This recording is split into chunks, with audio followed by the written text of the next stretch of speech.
আমরা কোনো বিদ্রোহ করিনি, আমরা কোনো বিভ্রান্ত করিনি। বিভ্রান্ত এবং বিট্রিয়াল যে আসে এই ঐকমত্য কমিশনে যারা দায়িত্বে আছেন তাদের কাছ থেকে এসেছে। 2016 সালে বিএনপি ভিশন 2030 দিয়েছে সংস্কারের জন্য। বিএনপি সমস্ত রাজনৈতিক দলগুলোর সঙ্গে কথা বলে আগে 10 দফা ছিল, 27 দফা, তারপর 31 দফা দিয়েছে আপনার এই সংস্কারের জন্য। যুক্তরাষ্ট্রের 1 নম্বর জিম চেইন গোল্ড জিম এখন আবারও বাংলাদেশে। বসুন্ধরা আবাসিক এলাকা ও বসুন্ধরা সিটি শপিং মলে।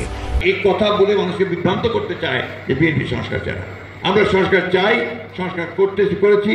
আমরা প্রত্যেকটা সভায় যেগুলো আমরা আলোচনা হয়েছে সেই সভায় উপস্থিত থেকেছি এবং শেষ পর্যন্ত সনদে স্বাক্ষর করেছি। তো আমরা কোনো বিদ্রোহ করিনি, আমরা কোনো বিভ্রান্ত করিনি। বিভ্রান্ত এবং বিট্রিয়াল যে আসে এই ঐকমত্য কমিশনে যারা দায়িত্বে আছেন তাদের কাছ থেকে এসেছে। সুতরাং অবশ্যই যে সংস্কারগুলো আমরা একমত হয়েছি সেই সংস্কারগুলো অবশ্যই আমরা একমত হব আছি এবং আমরা ভবিষ্যতের দিনে সেগুলি আমরা ইমপ্লিমেন্ট করবো যদি আমরা ক্ষমতায় আসি।